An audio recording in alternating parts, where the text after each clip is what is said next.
दुनिया को एक्सेलेंस पसंद बहुत है, लेकिन चलती मीडियोक्रिटी पे लेती हमेशा ये बीच का ही रास्ता है। अधिकतर लोग हम यहाँ बीच में ही खड़े हैं, और जो लोग अपनी टेरिटोरी से बाहर जाके अपनी औकात से आगे बढ़कर कुछ करते हैं, कोई मुकाम हासिल करते हैं, तो हम उन्हें सराहते भी बहुत हैं। We celebrate this people.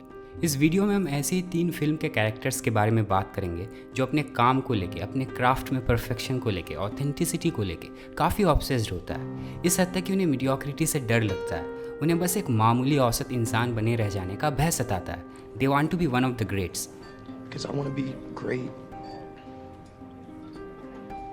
And you're not. I want to be one of the greats. इस वीडियो में हम ऐसे ही लोगों को करीब से देखेंगे। The making of greatness. क्या लगता है जब कोई ग्रेटनेस के पीछे भागता है? कितनी मेहनत, कितनी प्रैक्टिस लगती है किसी स्किल में मास्टरी हासिल करने में? खुद को कितना चोट पहुंचाना होता है ऐसी काबिलियत पाने के लिए? How much of self violence is required? क्योंकि जिन कैरेक्टर्स के बारे में हम बात कर रहे हैं उनके अंदर अपने क्राफ्ट को लेके ऐसा खुमार छाया होता है जहाँ उनके लिए ज़िंदगी में बस यही मायने ही रह गया होता है। और अक्सर जो लोग अपनी ज़िंदगी को किसी एक चीज़ के लिए झोंक देते हैं, वो ज़िंदगी के बाकी क्षेत्र में कहीं ना कहीं अपाहिज हो जाते हैं। उनकी खुद की ज़िंदगी टूटी हुई होती है, चाहे उनके रिश्ते हो या खुद का स्वास्थ्य। Why did we break up? Because you threw a kitchen knife at me, and an hour later you were telling me how much you loved me. You know, just because I didn't like that ridiculous comedy you did with Goldie Hawn did not mean that I did not love you. That's what you always do. You confuse love for admiration. तो इस video में हम ऐसे 3 किरदार के बारे में बात करेंगे, 3 ऑब्सेस्ड आर्टिस्ट्स। तो पहली फिल्म है बर्डमैन। ये कहानी एक एक्टर की है, रिगन थॉम्सन, जो कभी एक सुपर हीरो के कैरेक्टर में काफ़ी पॉपुलर बर्डमैन मूवी सीरीज में काम किया होता है, लेकिन उसने इस फिल्म के सीक्वल के लिए काम करने से मना कर दिया होता है, और बदले में वो एक शॉर्ट स्टोरी को अडेप्ट करके ब्रॉडवे में परफॉर्म करता है, एक प्ले ऑर्गेनाइज करता है। ये इसलिए क्योंकि वो अपने टैलेंट के लिए पहचाना जाना चाहता है, वो अपने वर्सेटैलिटी को दुनिया के सामने रखना चाहता है। वो नहीं चाहता कि लोग उसे बस उस बर्डमैन मूवी के वजह से ही जाने। उसे उस बर्डमैन कॉस्ट्यूम से नफरत होती है। वो दिखाना चाहता है कि वो आज भी एज एन एक्टर रेलेवेंट है। Look, I'm trying to do something that's important. This is not important. It's important to me. Okay? Maybe not to you or your cynical friend. Reagan की अगल बगल की जिंदगी पूरे तरीके से तितर बितर होती है। उसकी एक्स वाइफ होती है जिससे वो अभी भी ठीक से अलग नहीं हुआ होता है। उसकी एक बेटी होती है जो ड्रग रिहैब से वापस आती है, जिससे वो अच्छे संबंध बनाने की कोशिश करता है। उसका इस प्ले के एक कास्ट के साथ भी अफेयर चल रहा होता है। I miss my last 2 periods. I think it's really happening. Is that good or bad? Regan! It's good. It's good. It's great. से पैसे की भी काफ़ी किल्लत होती है। वो काफ़ी उधार में होता है इस ब्रॉडवे प्ले को ऑर्गेनाइज करने के लिए, और इस कारण वो द्वंद्व में जीता है, कन्फ्लिक्ट में। वो करना तो इस प्ले को ही चाहता है, लेकिन उसका मन कभी कभी कहता है कि ये क्या बेवकूफ़ी है, एक सक्सेसफुल मूवी सीरीज को छोड़ के तुम क्या कर रहे हो। You are lame, Reagan. Rolling around with that Ponzi theater of fuck in an 800-seat shithole like this.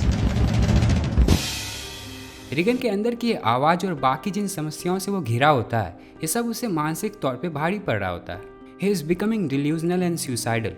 लेकिन उसे अपने काम को लेकर इतनी शिद्दत होती है, इतना जेन्युइनली वो उस चीज़ में इन्वेस्टेड होता है। एक ऑथेंटिक परफॉर्मेंस, एक आर्टिस्ट के तौर पे रेलेवेंस को लेकर इन चीज़ों में वो इस तरह से डूबा होता है कि उसकी ज़िंदगी की बाकी समस्याओं के लिए ये एंटीडोट होता है। उसके माइंड के रियल एस्टेट में उसकी काम की चिंताओं ने जगह ले ली होती है, और वो पूरा दाव अपने इस प्ले पे ही लगा रहा होता है। अगर ये सही से चल जाए तो शायद बाकी समस्याएं भी ठीक हो जाएंगी। जब दुनिया एक्नॉलेज कर लेगी, उसके महानता को स्वीकृति देगी, जब लोग उसके टैलेंट को एडमायर करेंगे, तो उसके निजी ज़िंदगी में जो प्यार की कमी है उसकी भरपाई हो जाएगी। लेकिन सच ये है कि दुनिया चाहे आपको कितना ही सराहे, कितना ही माने, चाहे आपको माथे पे बिठा के ही क्यों ना रखे, लेकिन ये आपके व्यक्तिगत रिश्ते में आए दरार को नहीं भर पाएगा।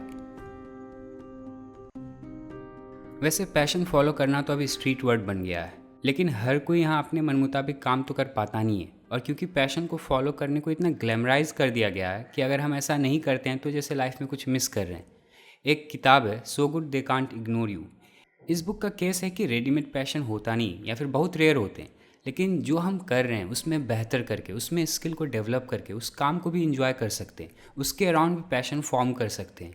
अगर आप किताब में इंटरेस्टेड नहीं हो तो इसकी आप बुक समरी सुन सकते हो कुकू FM ऐप पे।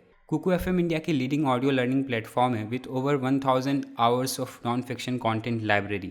बहुत अच्छी अच्छी बुक समरीज हैं, काफ़ी रिच लाइब्रेरी है, सेल्फ हेल्प की अच्छी कलेक्शन है, साइकोलॉजी रिलेटेड भी बहुत किताबें हैं और सबसे अच्छी चीज़ है कि आप इसे कभी भी कहीं भी सुन सकते हो, वो भी अपने रीजनल लैंग्वेज में। आप बहुत कुछ सीख सकते हो बस सुन के, और ये काफ़ी बजट में भी है। इसकी एनुअल सब्सक्रिप्शन आती है मात्र 399 रुपये में, लेकिन स्टफ है व्यूअर्स के लिए एक स्पेशल डिस्काउंट भी है। अगर आप ये कूपन कोड यूज़ करते हो STUFF50 तो पहले 250 यूज़र्स को 50% डिस्काउंट भी मिलेगा। मतलब 399 के जगह आप इसकी 1 साल की सब्सक्रिप्शन ले सकते हो मात्र 199 रुपये। तो एक बार कुकू एफएम को ज़रूर चेकआउट कीजिए, लिंक डिस्क्रिप्शन में है। दूसरी फिल्म है विप्लैश। ये कहानी एक यंग लड़के की है जिसे एक ड्रमर बनना रहता है और उसे ड्रमिंग में सिर्फ करियर ही नहीं बनाना होता है, he wants to be one of the greats, top notch. लेकिन होता वो मिडिल क्लास फैमिली से, नॉर्मल बैकग्राउंड। वो जब छोटा होता है तब उसकी माँ उसके पिता को छोड़ दी होती है, इसलिए वो रहता अपने पापा के साथ है। और उसके पापा उसके एम्बिशन के खिलाफ तो नहीं होते, लेकिन उसका खुल के सपोर्ट भी नहीं करते। और ये इसलिए क्योंकि वो खुद भी एक लेखक बनना चाहते थे, लेकिन होते आज वो शिक्षक है। इसलिए उनके अंदर एक संकोच होता है और हर पेरेंट्स में ये होता है। बच्चा को लगता है कि उसे ये करना है और वो कर लेगा। वो अपने सब्जेक्टिव रियलिटी में, खुद के नैरेटिव में वो अपने आप को एक ड्रमर के तौर पे देखता है। लेकिन दुख की बात यह है कि आपकी सब्जेक्टिव रियलिटी और कोई शेयर नहीं कर सकता है। जिस तरह से आप अपने आप को देखते हो वैसे दुनिया में आपको और कोई भी नहीं देखता है और ना देख सकता है। एंड्रयू के पिता को उसमें अपनी अतीत दिखती है, असफल होने का डर होता है, और एंड्रयू को अपने पिता में मीडियोक्रिटी दिखती है जो वो एकदम ही नहीं चाहता है। So that's your idea of success, huh? I think being the greatest musician of the 20th century is anybody's idea of success. Dying broke and drunk and full of heroin at the age of 34 is not exactly my idea of success. I'd rather die drunk, broke at 34 and have people at a dinner table talk about me than live to be rich and sober at 90 and nobody remember who I was. अक्सर musical biopic या film में music को inherent talent के तौर पे दिखाया जाता है, जैसे म्यूजिकल जीनियस में ये चीज़ अंदर से होती ही है। लेकिन विप्लैश में मेहनत पे एम्फेसाइज किया गया, प्रैक्टिस को महत्व दिया गया, डिसिप्लिन की ज़रूरत को दिखाया गया।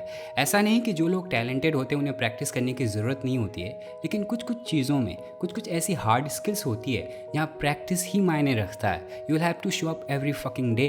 आपको हर दिन ही ग्राउंड पे आना पड़ेगा, हर दिन ही आपको पियानो के साथ बैठना पड़ेगा, हर दिन ही ड्रम पे हाथ खोलना पड़ेगा, और कोई उपाय है ही नहीं। It is these small incremental progress of years and years of practice that eventually makes U A master. और एंड्रयू प्रैक्टिस करता है, बहुत प्रैक्टिस करता है। जिस स्कूल में वो होता है वहाँ उसे उसके ही जैसा एक इंस्ट्रक्टर मिल गया होता है, एक्चुअली उससे भी पागल, टेरेंस फ्लेचर, जो अपने बैंड में परफेक्शन से कम कुछ एक्सेप्ट ही नहीं करता है। You think you're out of tune?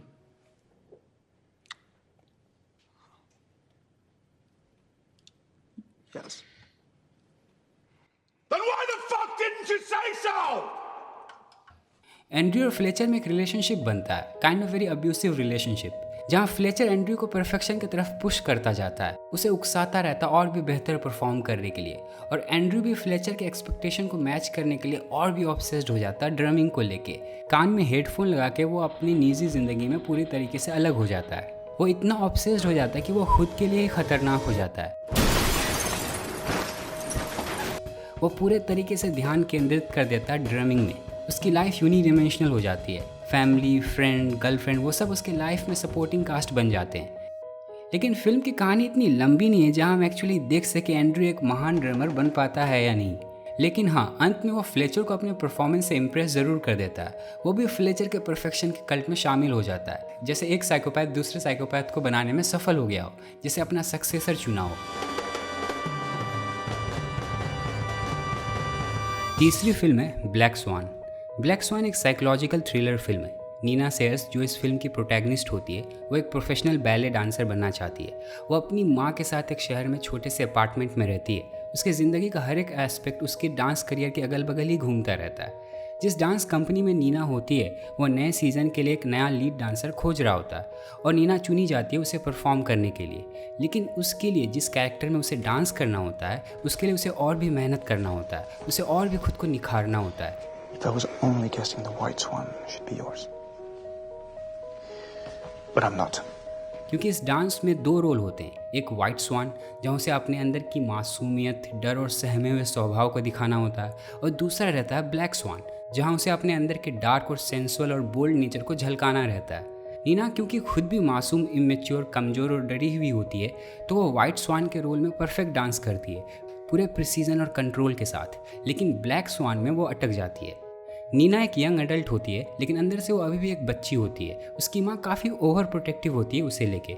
उसका रूम अभी भी खिलौनों से भरा होता है। उसकी माँ अभी भी उसका बेड बनाती है, बाल झाड़ती है, काफ़ी विजिलेंट होती है नीना को लेके। जब वो नीना को लेके प्रेग्नेंट हुई थी तब वो अपना डांस करियर छोड़ दी थी और ये चीज़ उसे आज खटकती है। वैसे तो वो चाहती है नीना को सफलता मिले ताकि उसके द्वारा वो अपने अधूरे सपनों को जी सके, लेकिन कहीं ना कहीं नीना से वो जलती भी है। नीना घंटों लगी रहती है प्रैक्टिस में, अपने हर एक मूवमेंट को परफेक्ट और प्रिसाइज करने में। वो पूरे तरीके से ऑब्सेस्ड हो जाती है हर एक कदम को, हर एक स्टेप को सही तरीके से करने में, जैसे परफेक्शन से कम कुछ भी इनटॉलरेबल हो। लेकिन ब्लैक स्वान के रोल में डांस करने के लिए परफेक्शन और प्रिसीजन से ज़्यादा उसके अंदर मैच्योरिटी चाहिए होती है, एक कॉन्फिडेंस चाहिए होता है। उसे अपने सेक्सुअलिटी को लेकर एम्ब्रेस करना होता है। कंट्रोल्ड और क्लोज्ड नहीं, उसे खुद को खोलने की ज़रूरत होती है। Perfection is not always about control, sometimes it's about letting go, sometimes it's about losing ourselves in the performance. और इस डांस को करने के लिए, उस स्वभाव को खुद में जगाने के लिए वो वास्तविक में अपने व्यक्तित्व को बदलती है। यह फिल्म नीना के स्वभाव के परिवर्तन को ही दिखाता है, कैसे वो अपने डरे सहमे हुए ज़िंदगी से बाहर निकलती है, खुद को खिलौनों से अलग करती है, अपनी माँ के खिलाफ खड़ी होती है खुद के लिए, एक मैच्योर लड़की बनती है। जब फाइनली नीना ब्लैक स्वान को परफॉर्म करती है तब वो जेन्युइनली उस किरदार के इविल और डार्क नेचर को महसूस कर पाती है। वाइट स्वान के जैसे अब ब्लैक स्वान भी उसके व्यक्तित्व का हिस्सा होता है। वो आज़ाद महसूस करती है। अंत में नीना को पता चलता है कि उसे अब तक परफेक्शन नहीं, फ्रीडम चाहिए होता है।